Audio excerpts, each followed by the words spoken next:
We'd like to welcome you to the Week 7 edition of the walkthrough. Week 7 already? Yes. We have another big week of games, 10 in total. So we'll be right back to talk about all of that, hand out some game balls, and talk about the poll movement, or lack thereof. Yeah, or lack thereof movement. But still making waves. And we'll explain some things that happened in the poll. But he will. But we'll be right back after this quick break. Keep your family comfortable all year long and save money on your utility bills with a preferred client service program from Holly Heating and Air. Holly's service program includes priority service, no overtime charges, 15% off all repairs, plus a regular duct system inspection. And should you suddenly need us, we're here for you with emergency service 24/7, 365 days a year. So turn to the experts, Carrier, and the comfort pros at Holly Heating and Air. A name you know, a name you trust. We are back at the Game Balls chalkboard here to give out some game balls from another big week of action. And I'm going to start out with one of our winning teams in the area. And the passing game was really working as usual for Barnwell High School. Craig Pender is going to get a game ball. He threw for 225 yards and 5 touchdowns in his victory. A big victory for them, another route. And on the receiving end of that, Dalion Creech was there for a lot of those receptions. Yeah, he finished, usual suspects right here popping up. He finished with 6 receptions for 191 yards, 4 of those touchdowns that Pender threw, and now he's the area's leading receiver in terms of yards. So big game for those two. Yeah, he's always in the hunt, I feel like, to be our area's leading receiver as a defensive back with all those interceptions he was making. He's now taking his game to all types of levels here. Yes. So we go with, a big winner in Barnwell. Take it over to a big winner at the Class A level, and we'll hang out with Wagner Sally for a little bit. We'll start with Kevin Jackson, coming in with 109 rushing yards on just 9 carries, scored a couple times, had a catch for 35 yards in a big statement win for Wagner Sally over Williston Elko, and getting it done on the other side of the ball. We hear this guy's name a lot when we're talking, just tackles, big plays up front. Weston Williams, what more can you say? 18 tackles for this guy up front in what was really a dominating defensive effort for Wagner Sally. Yeah, that's a pretty big performance. I have more offensive game balls to give out. Yeah, your offense all the way here. Another big passing attack, and this one's going to go out to Corey Wallace, who really threw the ball kind of all over in a big rivalry game against South Aiken. Didn't come up with the victory, but he finished the game with 282 yards, 3 touchdowns, and he also carried the ball 7 times and scored a touchdown on the ground for them in that game. So he came up big for them, and on the receiving end of many of his passes was Stavon Porter, a wide receiver over there for Aiken. He ended up with 2 touchdowns on the game and 99 yards on 5 receptions. So they were really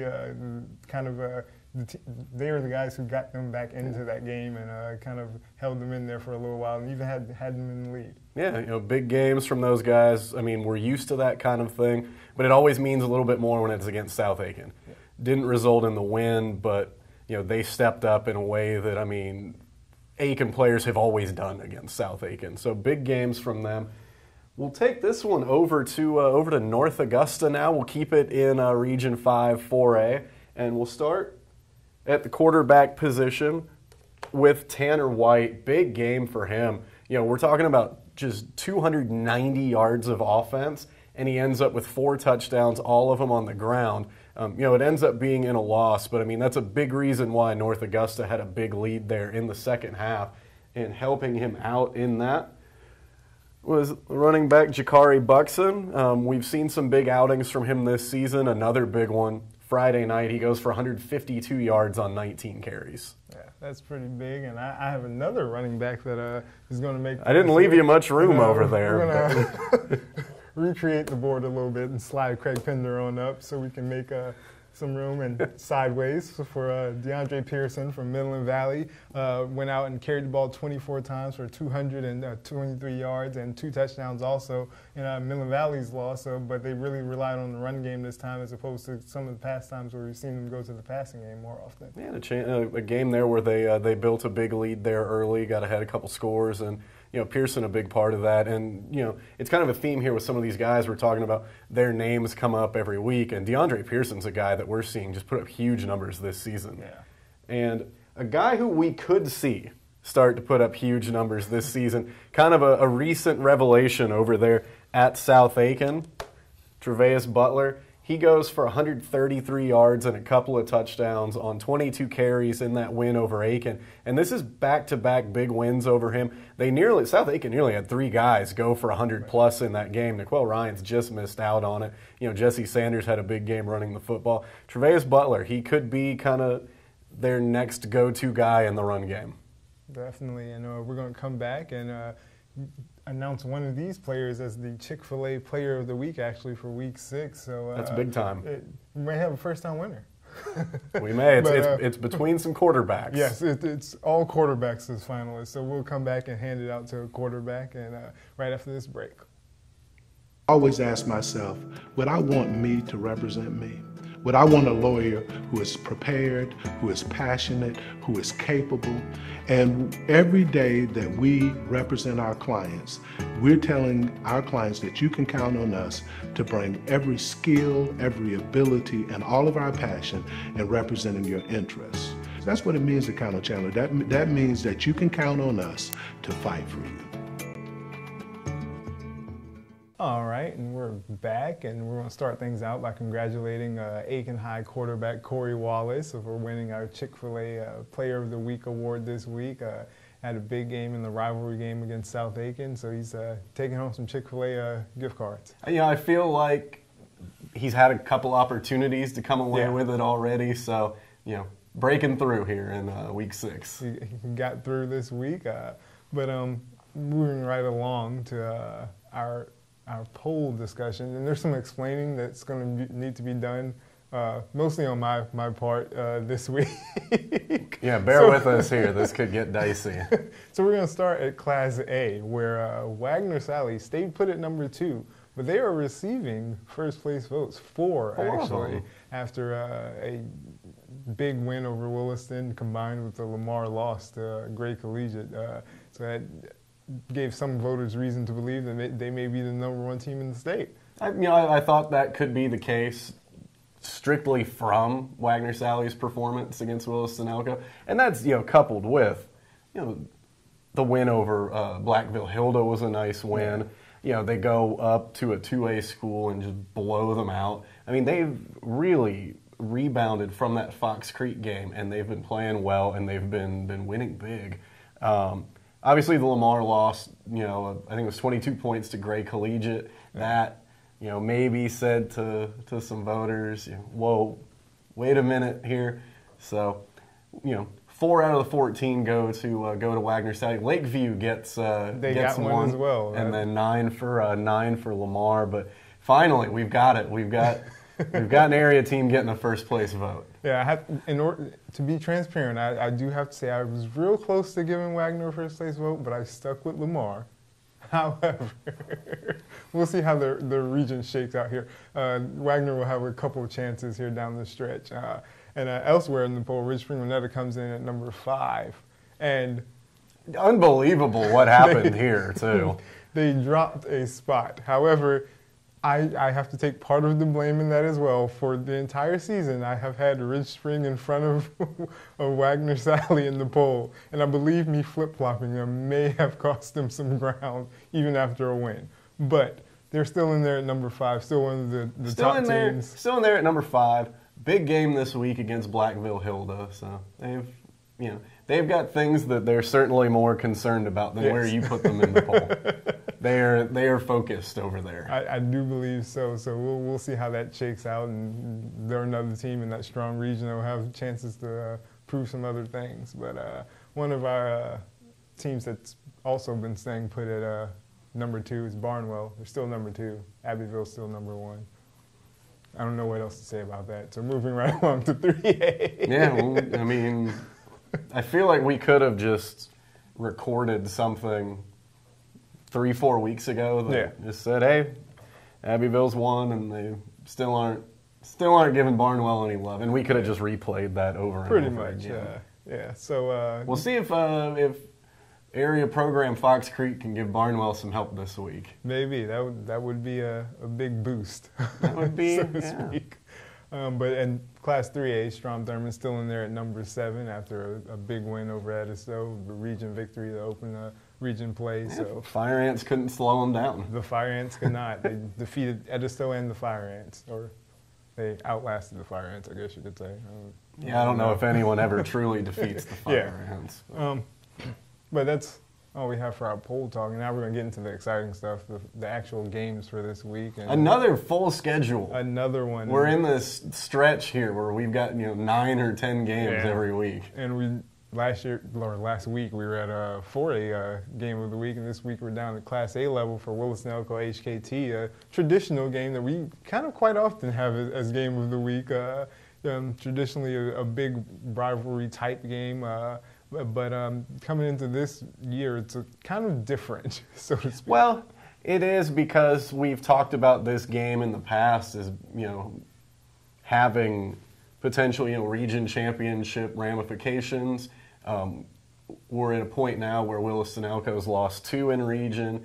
HKT's at 1-1 after being shut out by Blackville Hilda. So it's not, like the games in years past that we've talked about. Still a very meaningful game.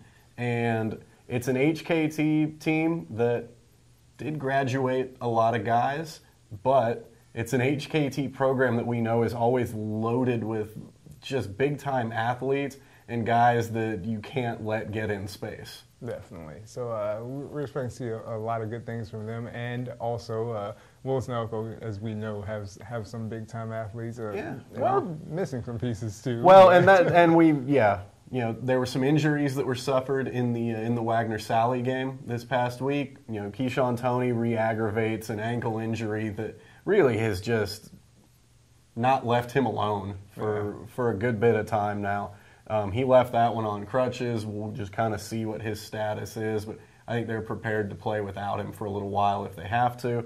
The start of that game, Williston Elko got the run game going really, really nicely with Jarris Tobin, and then he gets hurt. I think I had him with 59 yards on 4 carries at the start of that game. He gets down, so then the run game transitions to Javier Rudolph and Kendall Brown. But, it's just they've suffered some injuries in there to a team that was already shorthanded. We were talking about that being a team that was getting as much as they did out of 16 or 17 guys. You really can't afford to have any of them go down. But it being Williston Elko, however many guys they send out there, they're going to get the most out of them. Definitely. And elsewhere in that very same region, we have Ridge Spring Monetta taking on Blackville Hilda in another big region game. Obviously, Blackville has been a pretty solid team throughout the course of the year. They were in the poll at one point and have suffered a couple of losses, but this is a chance for them to kind of make a statement in the region. Well, it is because, we're looking right now, there are 2 2-0 teams in this region, and it's Ridge Spring Monetta and it's Wagner-Sally. Well, we talked about HKT being 1-1. Blackville Hilda's down there at 1-1. Suddenly, say Blackville Hilda, if they, upset-minded going into this one, they get to 2-1. Say Ridge Spring goes and beats Wagner-Sally. You've got all those guys at 2-1, or Blackville gets to 3-1. So obviously, we're not thinking that far and ahead. It's just to illustrate that Blackville Hilda's not out of this thing, and they can certainly, play spoiler for a Ridge Spring Monetta team that, after that Williston Elko win, they've got region championship dreams. Blackville Hilda's tough. Yeah. And these are programs that really do have a lot in common in terms of just having, big physical kids that just get after you defensively. There's going to be some hard hitting going on in this one, and it's going to be a good game. It's going to be, a good test for both of them. Blackville Hilda coming off of, shutout win over an athletic HKT team. Ridge Spring Monetta coming off of a 40-30 win down at Denmark Olar, where things just happen a little differently when they go down to Denmark.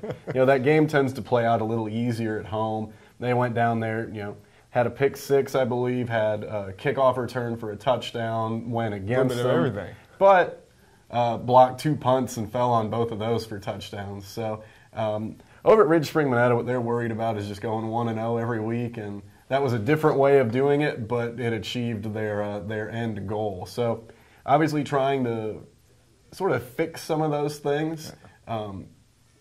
Scoring a touchdown and then giving up the kick return for a touchdown, that's something obviously they don't want to do because it's a momentum killer. Yeah. So I expect to see better special teams performance in this one, and we'll see how they get Collier Sullivan going in the run game.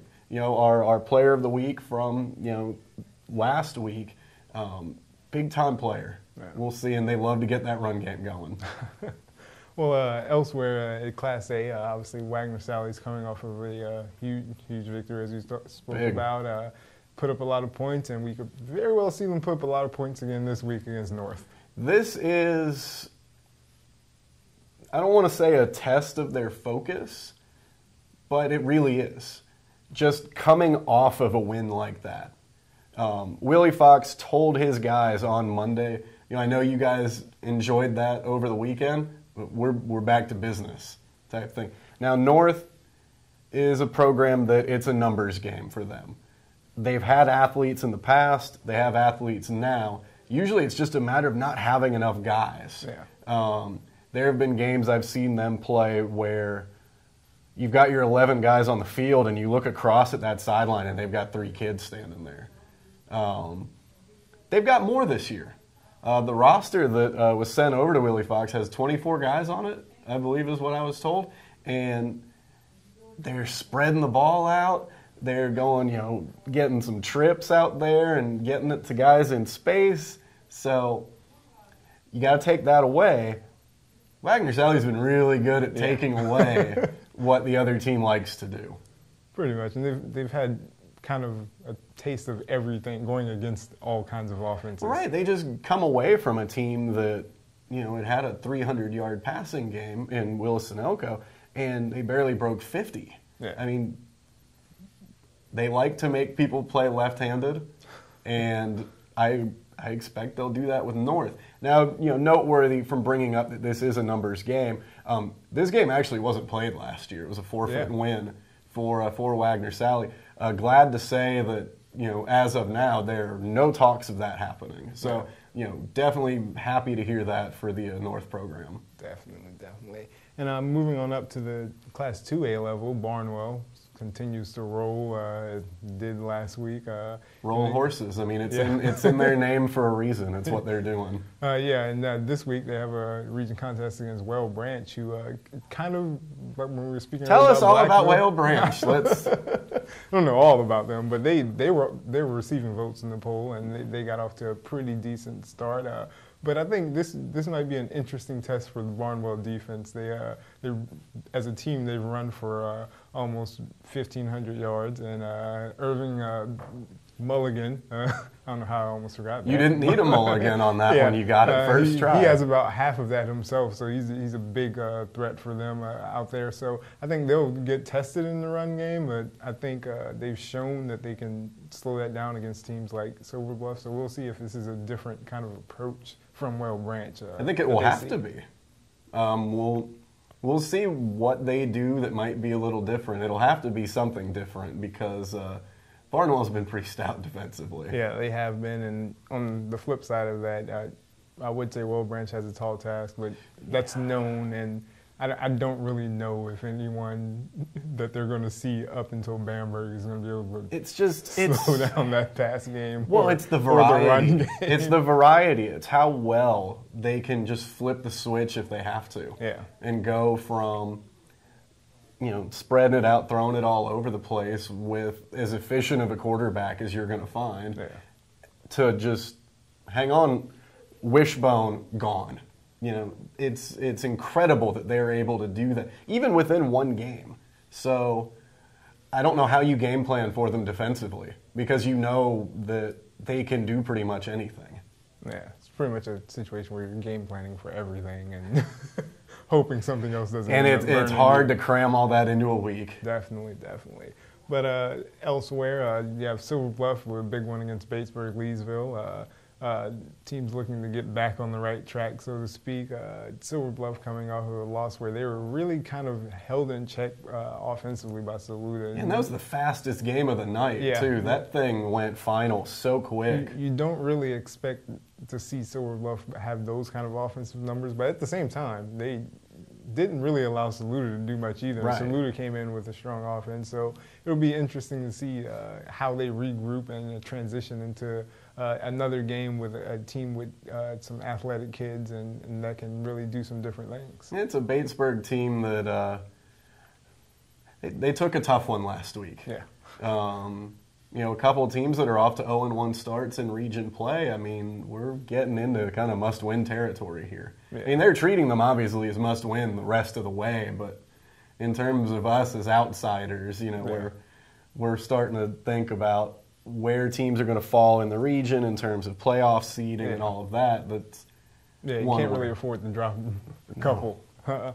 But you have that one, and then obviously you have Strom Thurmond taking on Swansea this week, and I'm skipping a game, obviously, but we're going to go to Strom Thurmond Swansea anyway. Yeah, we'll come back to it. But yeah, Strom Thurmond obviously coming off of a win, looking for another big win, obviously against a Swansea team that it's coming in with an offense that kind of has found some success with Keenan Coates at quarterback. He's athletic and able to do some things. The Strom Thurmond, as we've seen several times, they bounced back last week from a loss in a big way offensively. So they'll try to keep that momentum going against a Swansea team that has been to the area a couple times, actually. And Thurmond remembers what happens what happened in the Swansea game last year. Yeah. They're not taking this one lightly, and if they have a lead late, they are not going to slow down. Probably not. So we could see another high-scoring affair in this one. No, I mean, I have to imagine that the plan here is to put them away. Yeah. But we're going to go back to 2A.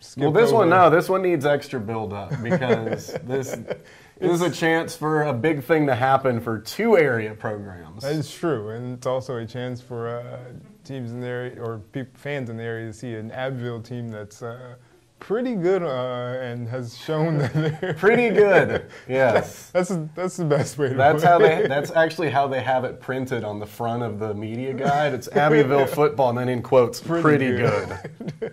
Well, they're taking on Fox Creek in the game.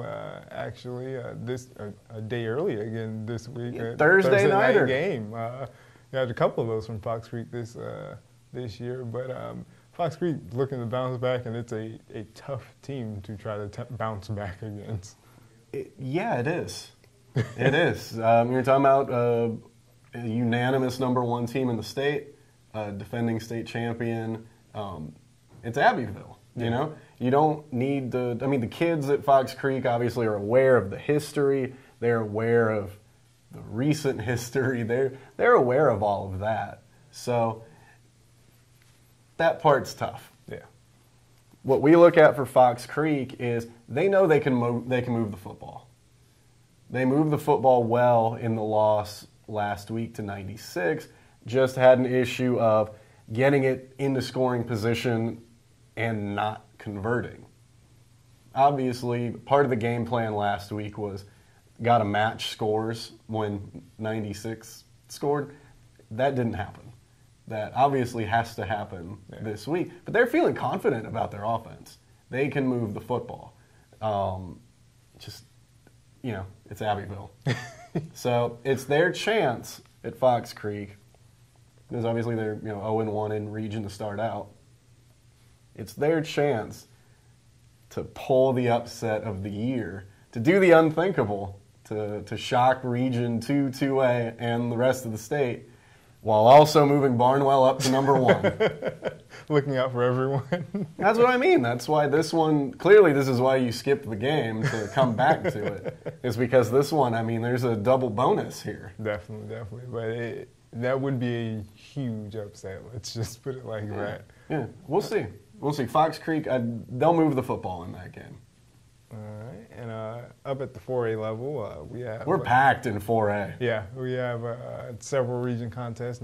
Starting out with North Augusta taking on Airport, a North Augusta team that kind of let one slip away last week. Yeah, they didn't finish. Yeah. They didn't finish. They had a 23-point lead that got away from them, and it was little things that piled up to be real big things. You have a case of a fourth down conversion attempt where if the snap is on the money and you get it, the game's over. Instead, you snap it over the quarterback's head. You lose 17 yards, I think, and then they're in the end zone a couple plays later. Little things like that. And when I've talked with Brian Thomas throughout the season, that's kind of been his main talking point, is that we've got to do the little things right because the little things take care of the big things. So that didn't happen late in that game against Brooklyn Casey. It's got to happen this week. I mean, they've got to win 4 games in a row now. Yeah, against the Airport team that Airport comeback win of its own last week. So it's a case of if North Augusta races out to a big lead, obviously the kids aren't going to think, is this going to happen again? But the Airport kids are going to think if they fall behind, well, we did this last week and they gave up a lead. Let's go. Yeah. So that's where, if you're North Augusta, we know how good this North Augusta team is. We know how good they are. So just step on them while they're down, which is what they wanted to do last week. Couldn't iron out those little details. Do that, level that region record, and get ready for a big one next week. Yeah, definitely. And the team that came back on North Augusta, Brooklyn Casey, is taking on another area team in South Aiken, who started out 1-0 in the region with a big victory. And it's going to be fun, this one.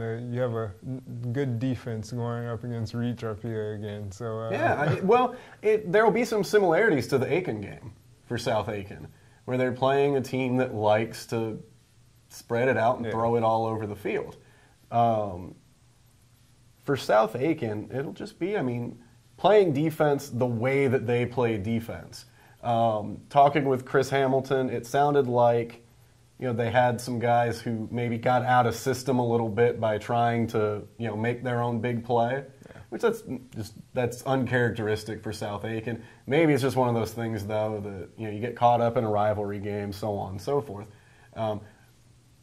We don't ever really talk about there being an issue with that defense, so I don't expect there to be an issue with it this week. I trust that they'll be back in that form. The other side of that, though, that will help that defense out is if they run the football again like they did last week. Again, we talked about nearly between 3 guys. You'll get 3 guys that 2 of them, or a third one, almost going over 100 yards to join the other 2. You do that. Yeah. It's a simple game. Yeah. It's a simple game. Play good defense, run the football, you'll win. Pretty much. Limit the opportunities that BC have. Clearly after this past week, don't give them the ball any additional times, because they showed that when their backs are against the wall, they make plays. Yeah, of course. And the next one, 2 area teams. Something's got to give. Something will have to give at Aiken taking on Midland Valley. And big thing here is someone's going to get that region win, and it's going to be huge come playoff time. Oh, yeah. Someone's getting a win. Yeah. Someone's getting a region win. It's, we're talking about teams that, let's be honest, these teams are better than and whatever their records are. Somebody at least is going to get to put the French fry on the left side, to borrow a phrase from Glenn Cox over with USC Aiken Volleyball. But still, these teams are both better than their records, and unfortunately someone is going to have to continue to just be better than their record looks instead of getting that win. And like you said, we're talking about playoffs now. Yeah, pretty much a win here, pretty much make you a shoo-in for getting one of those potentially playoff spots, and then there's other. And again, Lower State's weird. Yeah, Lower State's weird this year in 4A because with realignment we are talking about Lower State, and we've got one of those flex regions. Yeah, so fun times. We'll see. We'll see what happens with that. But 2 teams that I expect and hope that they pull out all the stops. Yeah, on Friday night. I think they will, and it'll be kind of interesting. Obviously, Midland Valley's defense has given up some things, and obviously Aiken's offense comes in rolling. Midland Valley, the run game came alive, and that has been something that Aiken's defense has had some troubles with. So you could see a lot of Pearson and those guys running the ball more so than maybe they have in the past, because Midland Valley likes to spread it around a little bit and let Puckett throw it around. So between these two teams, like offensively, it's just playmakers galore, and that overshadows the defensive numbers maybe don't show it, but these guys have playmakers on defense too. Yeah. And that could be what gets somebody a win this week. We saw it last week with Aiken creating some turnovers. Right. Definitely have some. And Midland Valley too. Don't forget what they can do on special teams. Yeah. So it should be a fun one out there this week. So and it's again a better game than it is in the standings. Definitely. Well, that's all we have in terms of games this week. But that's all. Yeah, we only have 9 or 10 games. Yeah, that's all. It's a full schedule. It is a full schedule, but we'll be back right after this break. You can't always be there to protect her down the road. Make sure the tire she's riding on will. With the revolutionary Michelin Premier Tire, even when half worn, it's still safe, thanks to EverGrip technology. The Michelin Premier Tire, safe when new, safe when worn. And that's all we have for you on this week's edition of the Walkthrough, the Week 7 edition. And, it remains stationary. It does remain stationary. I've been promising people we'll switch it up, but we're running out of weeks here. We are running out of weeks, but maybe we'll hope some people make playoff runs, so we'll have extra time. But for Kyle Dawson, I'm Eric Russell, and we'll hope to see you on the sidelines out there at some of these big area games this week.